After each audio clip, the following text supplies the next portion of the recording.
just hit record. What's going on, everybody? It feels like it's been about a month and a half since I've been live on a Monday night. We got some familiar faces. We got some new faces here. Thank you guys all for being here. For those of you that don't know, my name is Ken. This is Just Hit Record, and this channel, I just want to give tips and tricks and encouragement and whatever I can do to help people realize you can start a YouTube channel without all the flashy gear. Just take your iPhone, whatever you got, and go live. Everybody's got a story, so I appreciate you guys for being here. We'll go through the chat. We got Ash, I see first. How are you, Ash? Good to see you. We got Mr. Healthy Bearded. What's going on, Jay Cruz? Of course, we got Heather in the house. She's going to be on screen in just a second. Aldemir's already given warnings. You're taking after Jay Cruz a little bit, bud. I don't know. I'm surprised I haven't seen him give anybody a warning. What's going on? We got Li. What's up, Ricky? How you doing, man? Mrs. Coach, my biggest supporter in the world. She is here. You guys know her. Dan, what's up, man? We ready. Make sure you guys, beard guys, whoever's interested, Dan will be live at 9 with a great scent from Define. So make sure you go check him out at 9. We got JPB. What's going on, man? Spooky Fish. What's up, buddy? Good to see you. Jason. Yeah, that was a good song. Who else we got? There's my daughter, LJ. What's up, LJ? Mark, good to see you, man. All right, yeah, different settings, same ugly face, different setting though. So again, what's up? We got a incredible guest tonight. I am honored to be joined by Heather Ramirez. If you've not seen Heather before, her and I kind of have the same views and the same vibe as far as content creation goes. So I'm honored to have her on the first one. So let's not keep her waiting. Let's bring her in. Hey, Heather, how are you? Hello. Hi, everybody. Hi. So good to have you on. I appreciate you coming to hang out tonight. Yeah, I'm excited to be here. Thanks for the invite. I'm honored to be your first guest.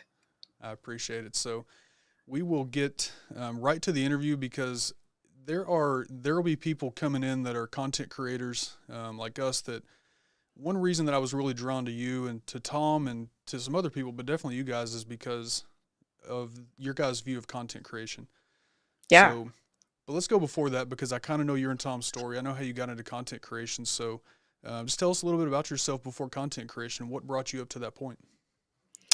Yeah. So pre-YouTube, I had a 10-year career in marketing. So I was always using like digital media, phones, social media stuff.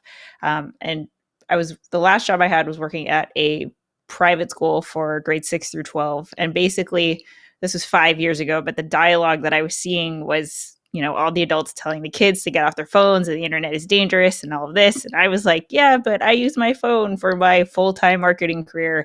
And chances are everybody here is also going to have to use digital media in some shape or form in their job. And so I was thinking, like, how could we not only teach the next generation how to use these tools responsibly, but also productively, and use it to connect, communicate, and collaborate and do really cool things with it. So it started out with that little seed turned into wanting to start a movement to promote digital literacy. Fast forward 5 years, that has manifested into me helping people educate and empower people to utilize digital media to achieve meaningful goals by helping them share their stories on YouTube. So my mission is that all of these tech tools have allowed us to do incredible, powerful things. If you don't know the story, I met my husband on YouTube. Right.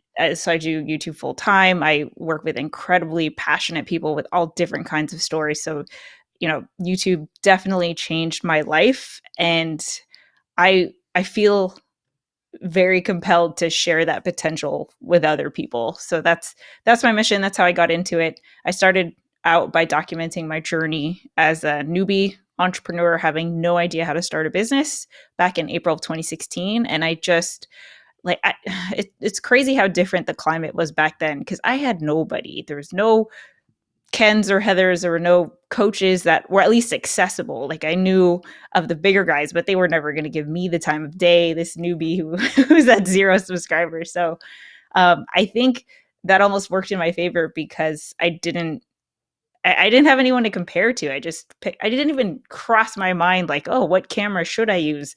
It was just use the one that you got because that's the only option you have, and just Right. go. So um, it's been the best decision I've ever made. It is. Heather, your camera may be frozen. I'm not sure if it's on yours or mine.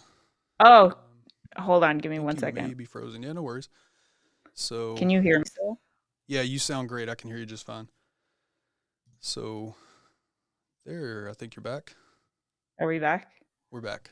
We heard everything, Cool. though. Yeah, we didn't lose sound at all. Yay. There you go.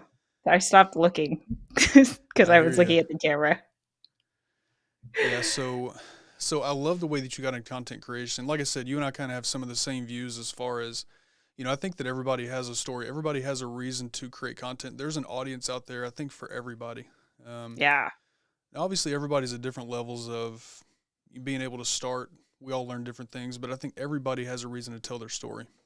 And Yeah. that's one thing I love about you and Tom is, that, like I said, we kind of see that the same. And yeah. So Mhm. you're I caught a live stream a couple of weeks ago. You and Tom were talking about how you met, but you'd gone back before that because it's all kind of tied together. When you first started as a content creator, it wasn't always really the easiest thing for you, right? You had some moments of frustration, especially early on in the beginning. Yeah. Yes. And I think the tricky part, if I zoom out and try to look at all of it objectively, and I'm very cognizant of the fact that a lot of the people watching this are also aspiring content creators. Right. So the hardest part for me compared to 5 years ago was that there was no formula. There was no proven path that was accessible to me. It really was just kind of make as many videos as you can and hope you go viral.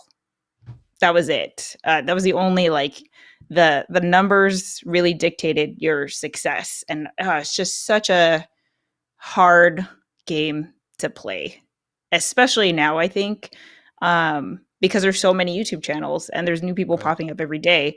But that's actually a good thing. I think it's never been easier to start nowadays because you have so many more options. You could totally do this full time with 10,000 subscribers or less. And I've highlighted people who are doing that on my YouTube channel. I'm also, a case study of that. So I think the hardest part was just, there there was no path. It was just kind of like you hope for the best. So that was a lot of where my frustration came. And then, I didn't have a community. I didn't have guidance. I didn't have, the mentors I had were entrepreneurs, but I was the one who was telling them about YouTube and Right. like content creation. They were telling me, business practices and how to, do budgeting and just normal good business practices. But in terms of content creation, I just, it was really hard to, I mean, this, a lot of people here know this. When you put your heart and soul into a video and it gets 10 views, it's really hard to gauge whether that video was a success. Even though you feel good about it, you look at the numbers and it's like, I don't know if this was, it feels like it didn't win, right? Because Right. there wasn't anybody watching. So navigating that was really, really tricky without guidance. It is, and it's so easy in the beginning, especially to worry about the numbers to the point that you look at the numbers a lot. I've gotten to a point. I've been doing this for a couple of years, like you, and I know you're kind of the same way. Like I don't look at numbers all the time. I look at numbers to gauge how something is doing, so I can make changes or try to make Data. things better. Data, exactly. But as far Yep. as dwelling on it and letting myself be affected by it, I mean, I do this because I love it, like you, and that's a huge part of being okay with that. Yeah, definitely. I think that's something that every creator is going to have to figure out how they feel about the numbers at some point and how Right. much you want it to be, and there's nothing wrong with, like, if you want to do, chase numbers and be the biggest, that's great. That's totally cool. There's nothing wrong with that. It's just that there are really hyper effective ways to, make a viral video overnight versus let's build a brand that's going to last for the rest of my life. Very different. Right. Exactly. So, One thing that Dan says a lot is focus on the long game. yeah, It's for about sure. the future. Yeah, that's something that I have always picked up from him. So we do have a couple of questions I'll take here. Yeah. Um, I hope I say your name right, Arlen Donnelly. What is the most subscribers she's attained? Heather has a couple of channels, but I'll let her talk about that, how she would like to address it. Yeah. So I think I'm at 11,000 on my vlog channel, and then 3 point something on my tutorial channel. Um, and I don't know any further than that because again, I don't really check very much. So I Right. just know with the 11 point and the 3 point. Okay. So YouTube gives different numbers on every one of their individual little platforms. yeah. Um, so the Just Create More brand, right? Heather Ramirez, we know you as Heather, but Just Create More is your brand, right? Um, I've seen your vlogs, I've seen your videos, but tell us about Just Create More. How did you get to that as a brand? Yeah. So man, it's hard to explain because I actually came up with it during my first year of being on YouTube, and it was it's hard to explain. So like I was at a very major transition in my life with everything. It wasn't just starting a new hobby that is YouTube, but like, quitting my job, figuring out what my goals are and what I wanted to do, and not really being not feeling like I was on the same path as everybody else and stuff like that. So I was also like diagnosed with ADHD right before I made this switch. There was like a lot that I was navigating.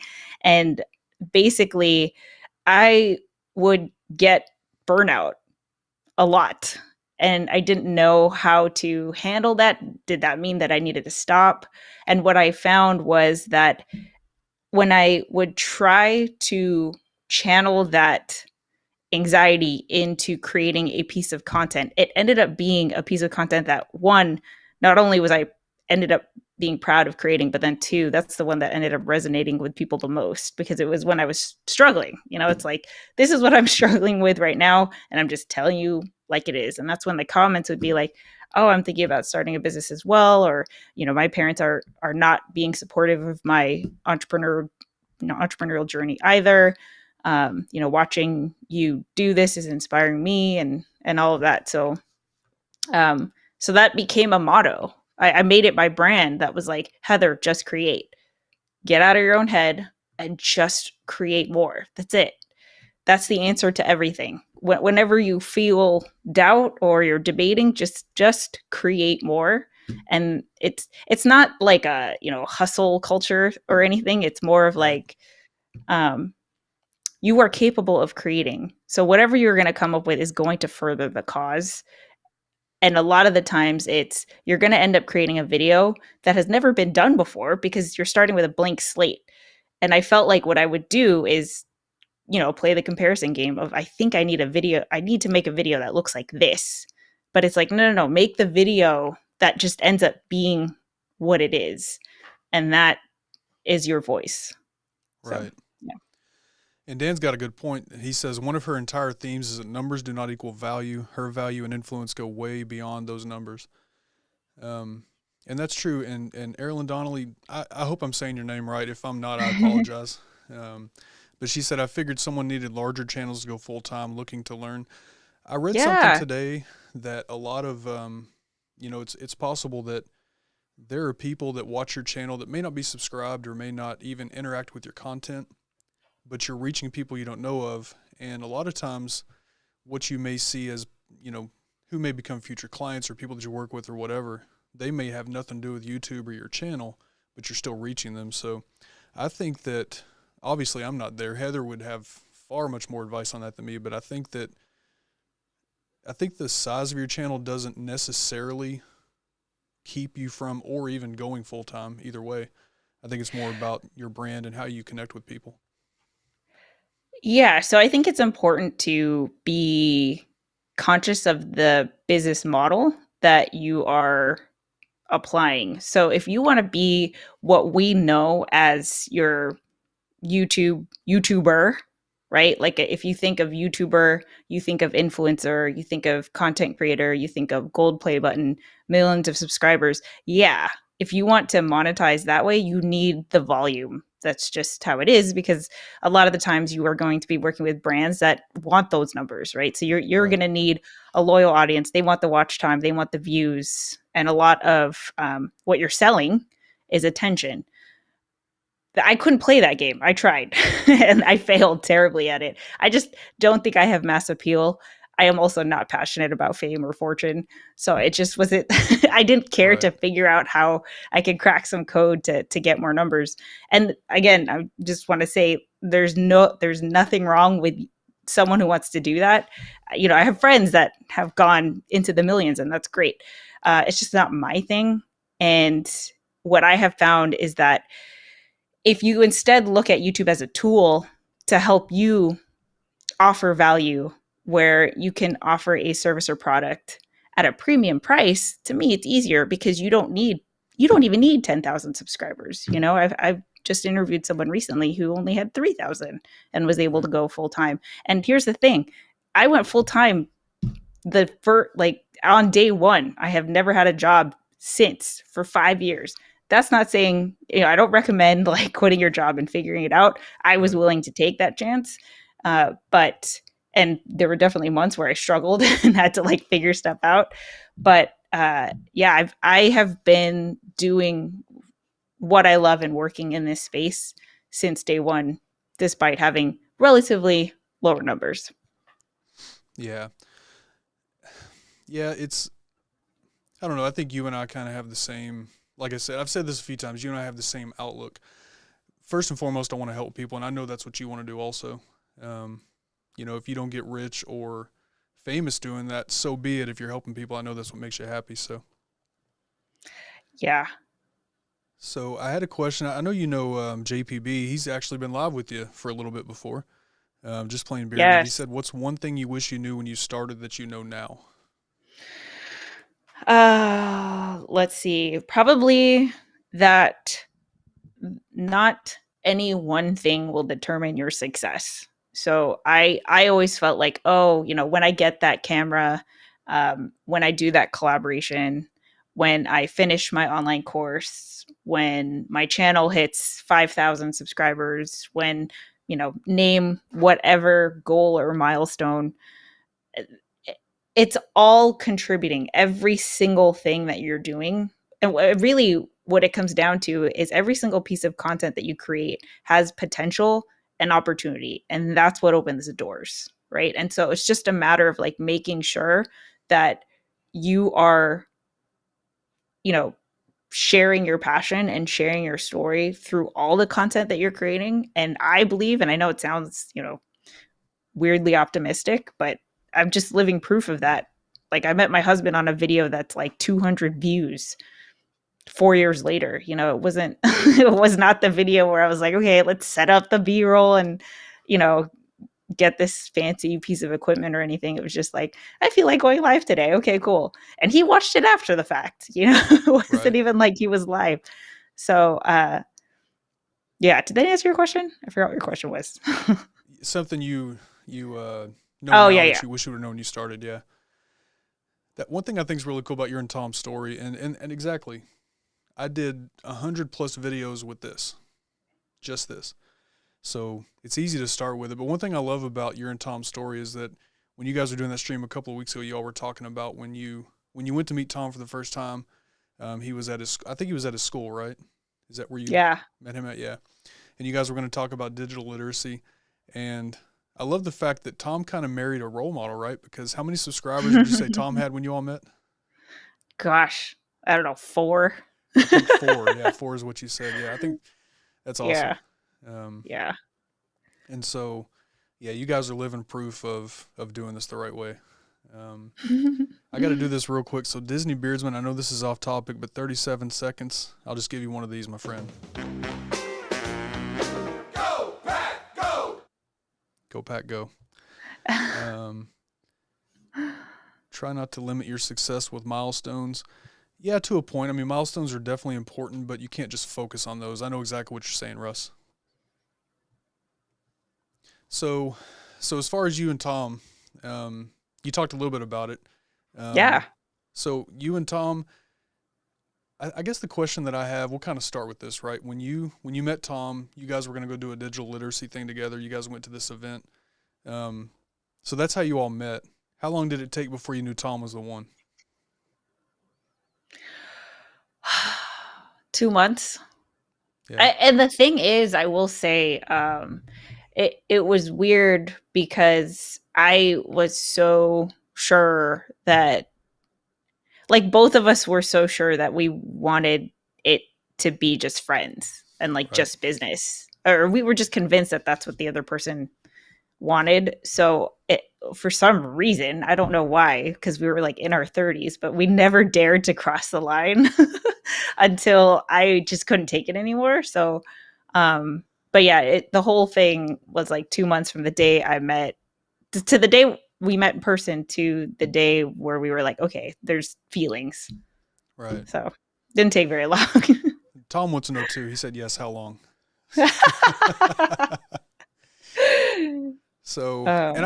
I only asked those questions because it was just a few weeks ago. You guys had that live stream where you were talking about all Yeah. that, and I mean, if you guys want to see, anybody watching this video, if you want to see a complete relationship from meeting to engagement, go check out their channels because they have it all. It's all there. It's all there. Yeah. It's I pretty know it's cool. crazy. We didn't know that at the time, which is why I think it's kind of awesome that it's there, because it's one thing if you had known and but we like my reaction when we met was just genuine, like, who is this guy? I don't know. Right. So Hey, Sammy, what's going on, bud? So we'll kind of transition now to, so what's it like you and Tom both work from home full time doing yeah, content creation among, the different things you do. So what is it like working at home together, both doing content creation?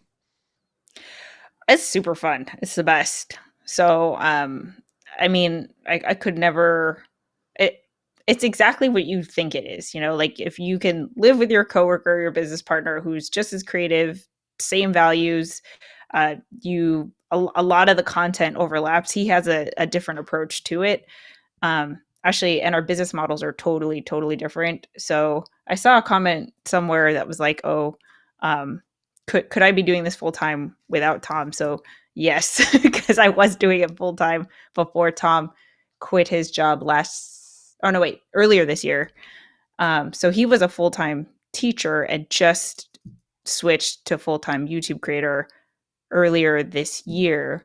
Uh, so you know, us us having very different business models is, I think, refreshing because that's what makes it different. But otherwise, it's hard because we can't stop talking about YouTube. Like we are constantly inspired, constantly coming up with ideas, constantly sharing, like, oh, I talked to this person, or I saw this video, or, this happened in the news, or, here's a new YouTube thing that came out. And it's just like, it never stops. And sometimes we're very wary of like, okay, no YouTube talk. It's 8 p.m. Let's go play video games or whatever. But yeah, it's really fun and it's awesome. Yeah, I've always wondered about that because I have my full time job. I still work for somebody, outside Yeah. the home, and then I come home and do this. So I often wonder about that when you're doing this full time. Does it ever actually turn off? No, no. And, eh, we make it a point to get out of our element every now and then. And that helps because I really think that, you just need to turn your brain off from creating. So we make it a point to, we need to go on a staycation or something like that. Um, but it's just hard when we're both very naturally creative people and then we're listening to a podcast anyway. Like it's not for research, it's just for funsies, and then that will spark an idea where, now it's like, oh, we should talk about that on live stream. And you know it just everything like blends in. So I think the cool part about how we've designed our life is that we are the same people that you see on camera. Right. I except I take my hat off. That's it. Like we're the same people. So, so a lot of it is is just like, this is just who we are. So it doesn't take a lot of effort to kind of like be this different persona. And I think that's what makes it so seamless. Right. And that's why it kind of just all blends. So Erilyn Donnelly says, can you both discuss the reasons for helping people with YouTube/content creation versus other niches you're passionate about? I'll definitely answer, but Heather, guest, you take that first.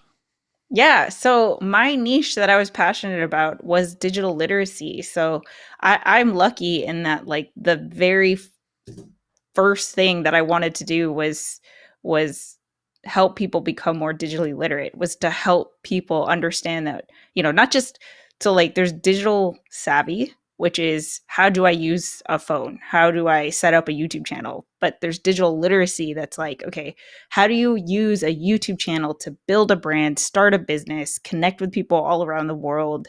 That's a completely different thing. And that's the thing that I have always been passionate about since I even picked up a camera.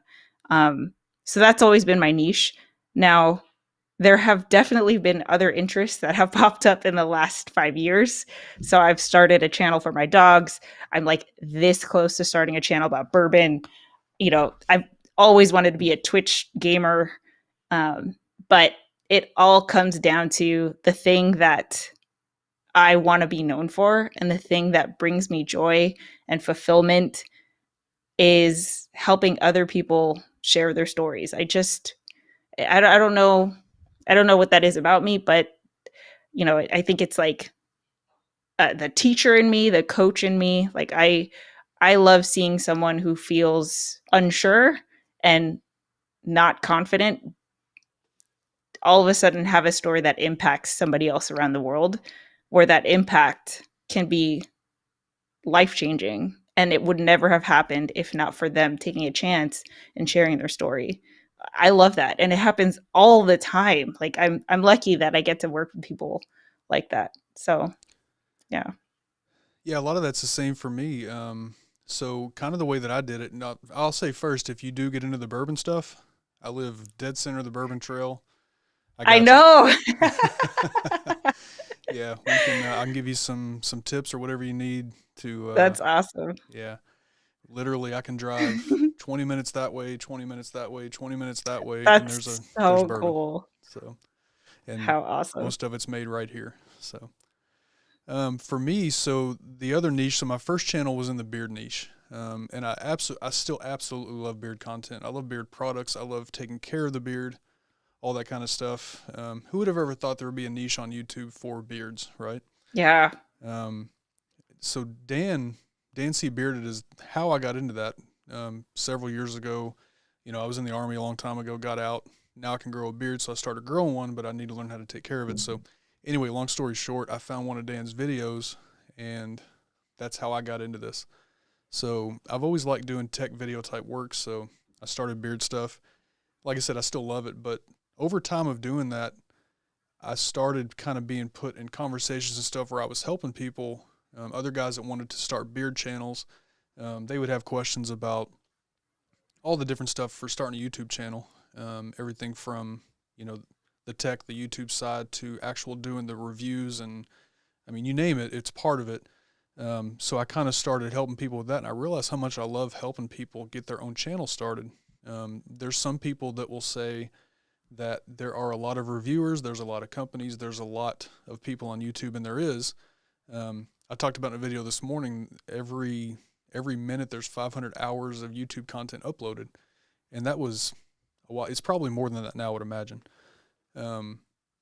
So I want people to know that you can start your channel. And like I've said a few times, you don't need gear to do it. It takes time to build gear unless you're rich, which I'm not. So hook up your Yeah. iPhone And, and go.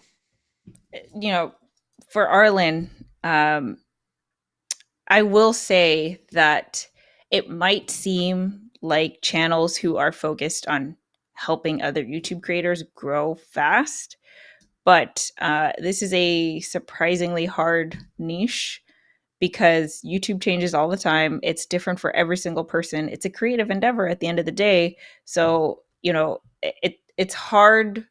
This is why I really like the approach that you're taking, Ken, that we're both coaches, because I don't think that you can say that there's a science behind YouTube, because YouTube has no idea what's happening. Like there's trends and there's best practices.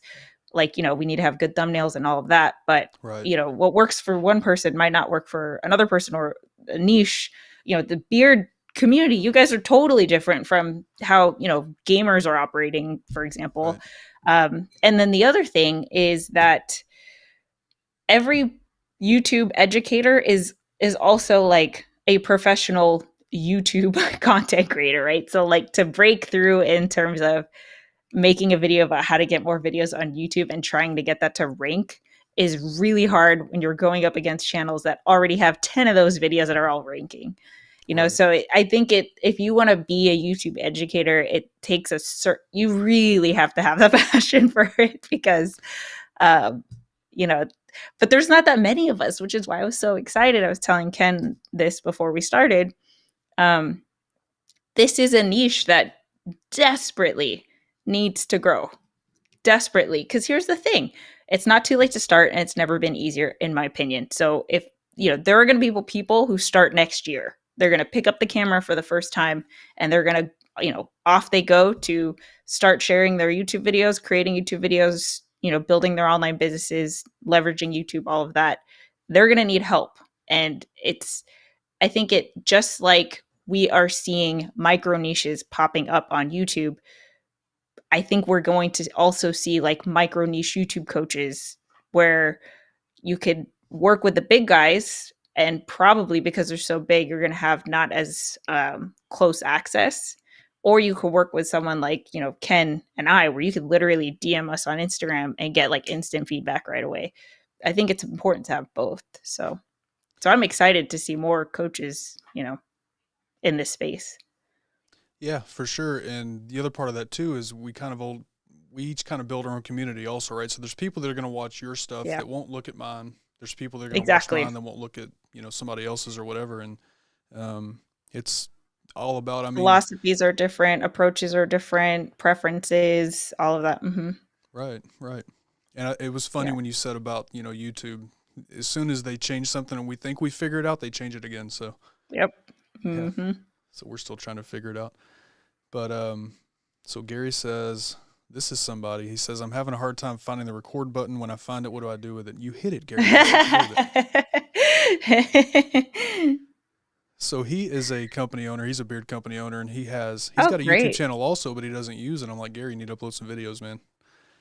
Um, and I think that's something that's Yeah. even valuable for somebody like Gary, right? Beard company owners, their own YouTube channel. Oh, I mean, I think any business owner should have a YouTube channel. Yeah, Like, it's the same argument from, a couple years ago, where every business needed a website, and then every business needed a social media account.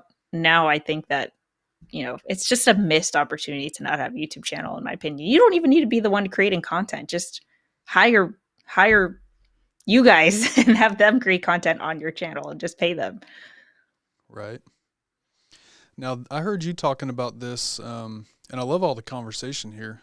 Um, Arlen says, I'm looking to start in the fitness niche. I heard you talking about that a couple of weeks ago. Yeah. Yeah, Um, fitness. You want to talk about hard niche? Not saying that you shouldn't do it, but right, uh, fitness has been that's, I mean, fitness has been a thing since people could walk, right? And people have always needed to lose weight, get fit, get six pack abs, all of that. But people still break through today. And it just goes back to someone's story, their own personal fitness journey, their motivations. I mean, not everybody is going to subscribe to Arnold Schwarzenegger's like way of working out. And there's nothing wrong with that. It's just like, there's just different approaches for everybody, which is right, why I love YouTube right now, because you can find that person that's exactly a fit for you. right, for sure. And this is funny. Mrs. Coach said, so she's my agent. This is how supportive my wife is. She calls herself my agent. I love Um, that. she sacrifices a lot. You know how all the work that goes into it. She sacrifices a lot for me to sit down here and do everything that we do. So She is my agent. That's awesome. Yeah. I definitely think that you need support. 100%. Hey, So, Samantha. yeah, hey Samantha. So she says my niche is inspirational and motivational, and I get stuck sometimes with coming up with content ideas. What would you suggest to help with content ideas? Um, so I know Samantha and I know her YouTube channel. And so Right. what I would say to you, Samantha, is what I would say to myself when I was kind of at the same level, is to share exactly that. Like I'm not really sure what to share. Like I'm not sure that um you know I don't know what to call it. Like it's not indecisiveness, but that like trying to figure out that process is inspiring in itself, which feels weird because it's like, oh, as an inspiration channel, you want to come out the gate with like, here's the thing that's going to kick your butt and like get you out of bed and all that. But sometimes sharing that you don't know how to approach something is the thing that gets someone to be like, oh, if Samantha's trying to figure it out, so can I. So I would actually that's how I started, was like, okay, just create more. Like, even if I'm struggling with something, share the struggle. And then what I found was, by sharing the struggle, people would come up with follow-up questions. And then it was very organic from there, where I just created content to answer the questions and then so on and so on. Yeah, I know some of the ways that I've always found video ideas, and I don't know. I'd have to think about the inspirational niche of it, but I mean, literally, go through your comments. What questions do people have? What kind of stuff are people saying? What are they talking about? If you go to Google and start searching, Google the autocomplete, maybe that can help. Um, Yeah. those are some of the ways that I find ideas. And sometimes they just come to me, like I'll be sitting here working and I'll have to write it down real quick. Obviously, the niche is a little bit different, so I'm not sure with that one specifically, but I would think that you could probably employ some of that strategy. Every business needs a Ken. I don't know. Yes, All I right. agree. So Jay Cruz says, Heather, what helped you stand out among other coaches? Let's see.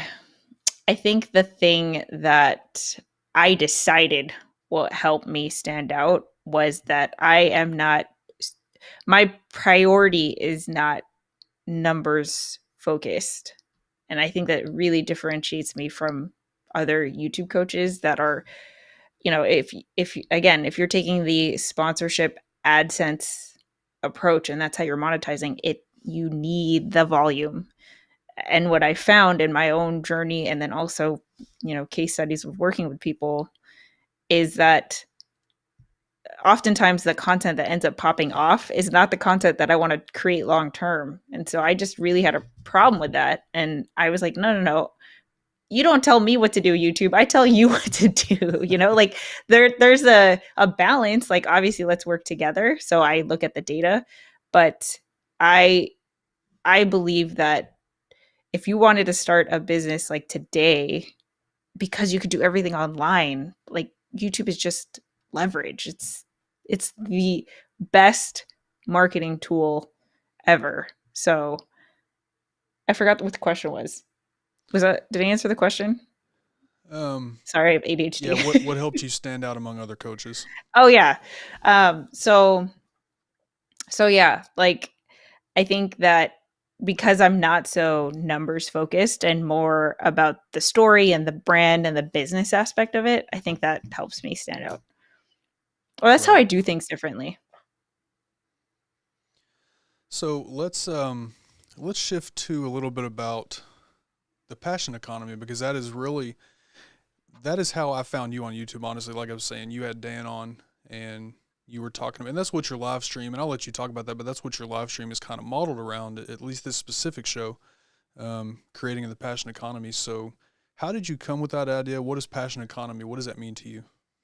Yeah. So the passion economy that's not a term that I coined. Two Right. people independently coined it. One is Adam Davidson. He has a book called The Passion Economy. And then the other is Lee Jin. She is a venture capitalist investor. and they came up with it under different circumstances, which is really interesting. So basically, let's see, very quickly, if you think about the evolution of economies, before there was the widget economy, um, and you basically worked for an assembly line. Like, we are robots, here's the thing, and doesn't matter who you are, what your background is, what you're good at, or anything. This is your job description. You do the job, and you check in, and then you do your job, and then you just leave. And that's basically like our parents' generation, right? Or maybe a little bit older. Right. And then we've got, things starting to change where, say, in the last 5 years, there was the gig economy, which are, your Ubers, right? So basically, these tech companies allowed people to start a business very quickly because it was a very turnkey way of just like, you get in your car and you pick up people, but it still didn't matter who the person was, right? You don't care who picks you up when you call for an Uber. It's just the Uber driver. So it doesn't matter if it's me or somebody else or what kind of car they have or whatever. And Right. then there is the creator economy, where it is it matters who the person is, right? So I don't want to have anybody be my fitness coach. I want this person because they have the same fitness journey as me. They use the same equipment. They're also vegetarian like me, or whatever it is. So in the passion economy, it matters who the person is.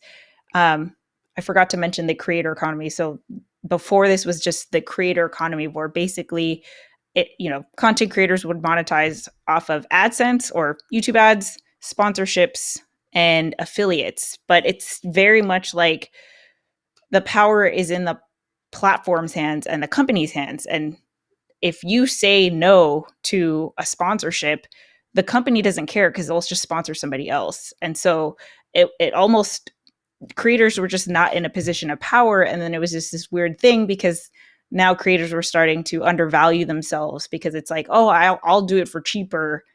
And that's just not a good place to be. Luckily, now we're at a point where platforms are realizing, oh, creators have a lot of power because they could take their audience and go somewhere else. So now Right. what you're seeing is all these platforms starting to like freak out and try to come up with different ways to monetize. To me, that's great. And I love that everyone's trying to figure out how to, provide us with better tools. But a lot of the platforms still want you to get as many views, and they want you to get as many people to spend more time on their platforms as possible. And I would rather just use these tools to build my own book of business and monetize however I want, which is the passion economy. So um, Dan is an example because he is focused about beards, right? And it's not just any person telling you about beards, it's Dan C. Bearded. He is a brand in itself, and his brand has trust, it has loyalty, there's values there. And it's not just any person that you're seeing on TV talking about a product, it's Dan, right? And people have that close connection to him. So that's the passion economy. And in the passion economy, basically, you can sell a product for a higher price to a smaller amount of people. Whereas before, it was like, okay, you need like 100,000 people to give you $1 super chat, or 50 cents on AdSense or something like that. Well, now it's like you can get, my podcast is called From 1 to 100, because you can get 100 people to give you $1,000 over the period of 12 months. That's a living. You're making a living right there. And if you break that down, that's like, what, $80 a month. You could do an online course, you could do one-on-one coaching, you could do specialized services, you could do an ebook, you can do membership, exclusive content. There's so many different ways to monetize now that don't have you relying on sponsorships, affiliates, and the companies. It's like more in your hands. Does that answer your question about the passion economy? Yeah, for sure. It's amazing to me. And I know Tom said this a couple of weeks ago, and I've always felt the same way. I work in IT, so I know data centers and just how much money it costs to run something like this, right? And you're talking, I mean, YouTube, Google's data centers on the scale that they are. It's amazing to Right. me that we have this platform to put videos out here for free. And Yeah. sure, they're making plenty of money through ads and all that kind of stuff. YouTube's not hurting, but Yeah. it's amazing to me that they let us do this for free. For There's free. It's very few insane. platforms. Yeah. Yeah. I don't know of another platform that'll let you do it for free. I mean, even something like Vimeo or something, you've got to pay if you want the advanced features. Um, Yeah, and no one's going to have the distribution that YouTube will have. I mean, right. even if a new one popped up today that was free, it's like, well, no one's over there watching, so it doesn't matter. YouTube has been the same since it started as far as the people consuming. I don't remember the exact year necessarily, but I remember the range. I think it was 2003, right when YouTube started. I was in Germany at the time, and I remember seeing YouTube. We're watching YouTube videos in the office when we're not out doing something, just killing time, right? And that's sort of what YouTube has found ways to advance that more, and it's better than it used to be, but it's still the same thing it was when it started. And the fact that it's Yeah. still free is amazing. Yeah. Yep. As far as where do people go other than YouTube, if you're talking about for video hosting, um, I don't know the stats on it, but I would say YouTube's probably 98.9% or something. There's definitely other platforms, but I think what this is referring to is once you build your audience on YouTube and you're not going to monetize off of the common ways like AdSense or affiliates or sponsorships, then what, like, where do you send the people? And yeah, that's up to you. So um, we have a paid community on a platform called Mighty Networks. I have had online courses on Teachable, on Podia. There's Kajabi. There's other things. I mean, there's so many tools now.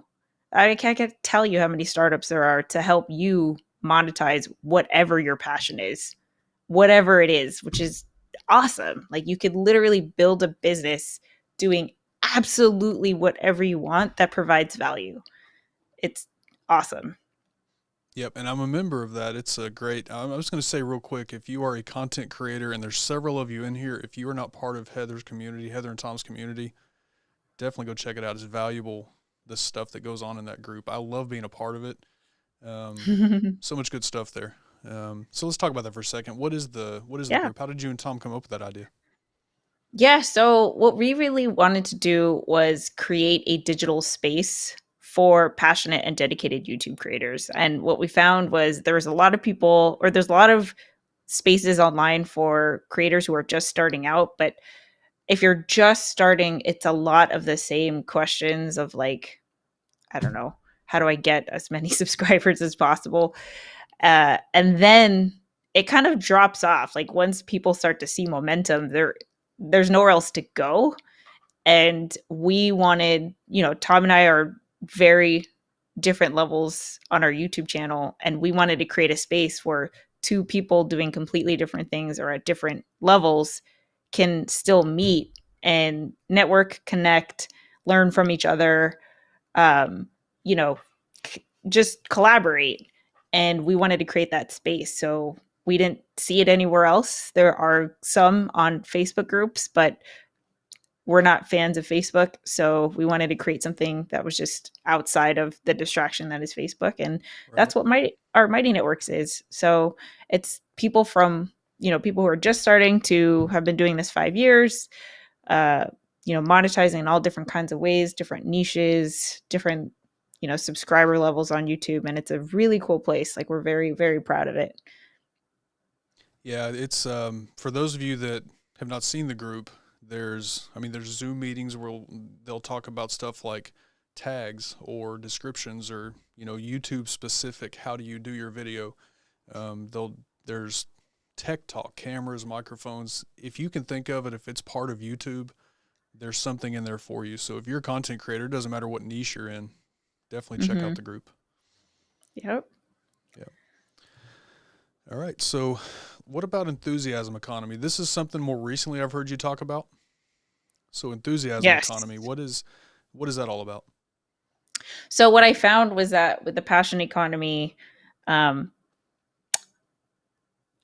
it ended up being a lot of people who were in the expert industry. So people who already had the background to sell something like a $500, $1,000 online course. And I get that not everyone is there, and I didn't want to exclude them. So because I don't, it's not that I didn't want to exclude them, it's because I believe that this can work for someone who doesn't have, a previous career in their industry.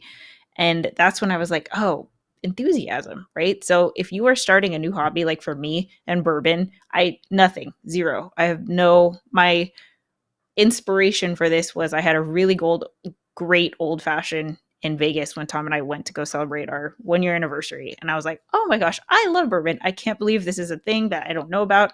And I was going to start a YouTube channel documenting my journey of like just diving into this world.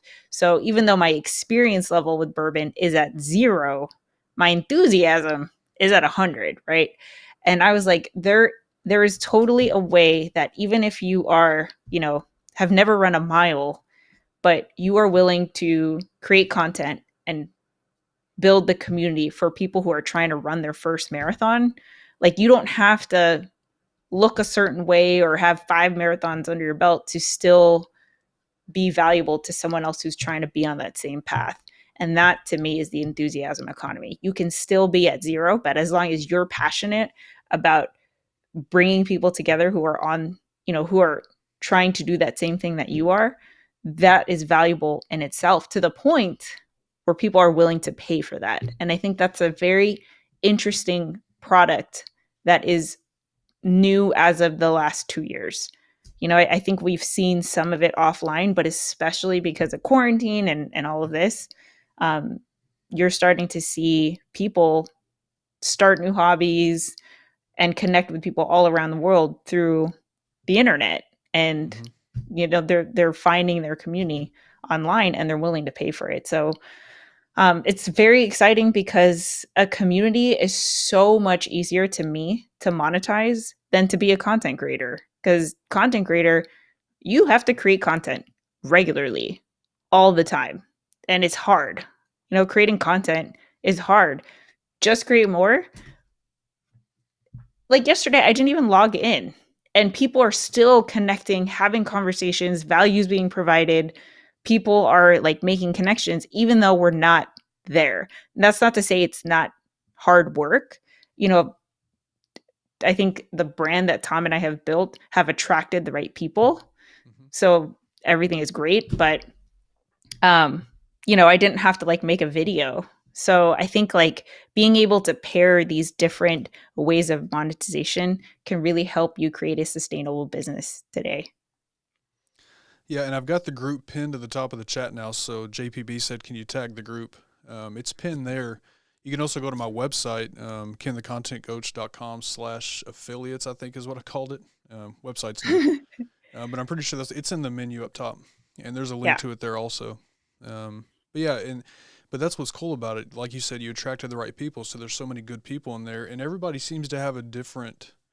I, I guess we're all kind of jack of all trades, but there are people that specialize in cameras and specialize in microphones and Mm-hmm. specialize in YouTube specific and all kinds of stuff. So Yep. there's always the right people there answering questions.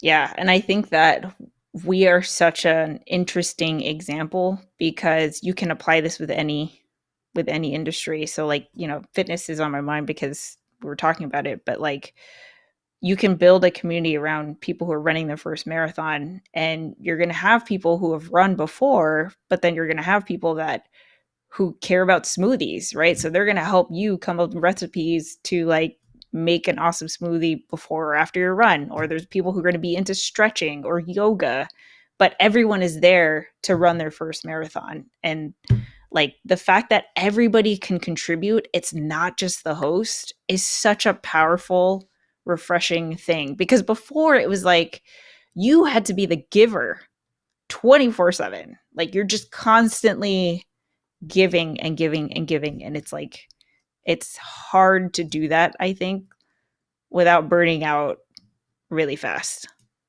And the fact that you can create a community where, you know, Mr. Camera Junkie and Michael could run a workshop about camera basics, like Right. that's awesome. Everyone has something to contribute.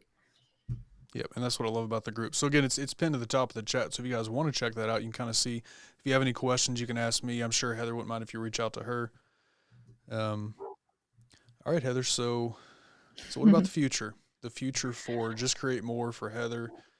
What's going on with you in the future? Yeah. So pretty much this, I'm very excited about the enthusiasm economy. I also started working or partnering, I guess I should say, with Mighty Networks. So they are the platform where we host Just Create More, just because I believe in their product so much in terms of enabling people to be able to make a business for themselves off of enthusiasm. So I'm just excited to see more of this and how it. Here's how I'll end this: the creator economy is going crazy right now. Like, if you haven't noticed, it Right. is evolving. The startup world is going nuts. Like, they're all trying very desperately to figure out how to capitalize. Like, there's so much money going into the creator economy. This is an awesome time to jump in and figure out how it's going to look like for you. And I am so excited to be a part of it because I think that, content creators are the fastest growing type of small business. I think they did 50 million or no, $1 billion last year, like the entire industry. So it's Right. crazy. It is. Yeah. Never would have thought a couple of years ago that this would be a thing. But No, for sure. Yeah. all right, Heather. So let everybody know where they can find you. I got some stuff here, but I may have missed something. So let everybody know where they can find you. Yeah, exactly there. So my YouTube channel that's called Heather Ramirez is my channel to help you build your own YouTube channel. And then Heather Just Create is my vlog channel where I'm documenting, my journey as a full-time content creator. My husband and I do our couples table podcast there where we talk about our journeys. And then our community is called Just Create More, and you can find it at justcreatemore.com. There you go. And again, that's pinned to the top of the chat. So, Heather, anything that I may have missed? Anything else you want to chat about before we leave here? No, I don't think so. I want to ask you a question though. Sure. I'm trying to think of what it would be. Put me on the spot. Yeah, I'm gonna put you on the spot. Let's see. What do you think, from where you're standing in your perspective, is the hardest part about YouTube? The hardest part about YouTube. Um, Not so much for me, because I've But always what you're done, seeing. Yeah. yeah, I've always done a good job at this, but consistency. Um, Yeah. and consistency in the sense that, and this all depends on your goals, right? If it's a hobby for you, then, post every couple of weeks or sporadically, whatever, that's completely okay. But depending on your goals, consistency, I think, is one of the most important things that's overlooked, especially when a new creator starts. And I was guilty of this when I started my first channel. Sometimes I'd post on Mondays. I would post every week, but sometimes it would be on Monday. Sometimes it would be on Thursday. Sometimes I would go 9 days and post, and I figured out pretty quickly that consistency is very important. So now I do videos every Monday, every Thursday. I may miss sometimes because I also believe that, if family or something keeps me from getting it done on any given day, that's okay. But at least 3.5 weeks out of the month, I need to stay consistent. So I think for most people, consistency is the hardest part because, like you said earlier, creating content is hard. Putting a video on YouTube, the upload process, takes 3 minutes, right? Depending on your internet. But getting that video to the point where you're ready to upload it takes days and hours. And depending on the video, sometimes weeks, months to research so that you actually put out a good quality video. Yeah. So consistency for sure, I think, is maybe the hardest for a lot of new creators to grasp. Yeah. I would agree. So thanks for indulging me. Well, thank you. I thank you once again for, and JPB, I still have the channel. So I was telling Heather before we went live, I still have the channel. I'm not going to get rid of the channel. It's more of a hobby channel now. I still love doing beard content. But but obviously my focus is here. This is going to be my consistency that I talk about. The beard channel, a couple times a month. That's more my hobby channel now. So, but I still love doing it. So Great. it's still there. It's not going anywhere. Hey, what's up, Tyson? Good to see you. Good to see you. You got to hit that bell, man. So, all right, Heather. Well, once again, I appreciate you taking time today to come and hang out and be the first here. This will happen every Monday at 7 p.m. Next week, How we got Dan C. Bearded. exciting. Yeah, thank you. Yay. So, Fun. we do have Dan. Like I said, Dan he was really the second reason. My wife first. Aww. My wife did when love we started that. talking about the idea of starting a YouTube channel. She's like, yeah, why wouldn't you? You're good at this stuff. I don't That's know about so that, great. but I love doing it. So, Yay. um, Awesome. so thanks, Heather. I appreciate it. Yeah. Thank you so much. Thanks for having me. And thanks everyone for saying hi. And most of you know where to find me at, but just in case you don't, kenthecontentcoach.com is my website. Email Ken at kenthecontentcoach, and then I'm all over social media there. All linkable from the YouTube channel, from my website. So find me there. And again, Heather, thanks. Have a great night. It's probably dinner time in California. Yeah. All right. See ya. Bye. Bye. Thank you. See you later, everybody.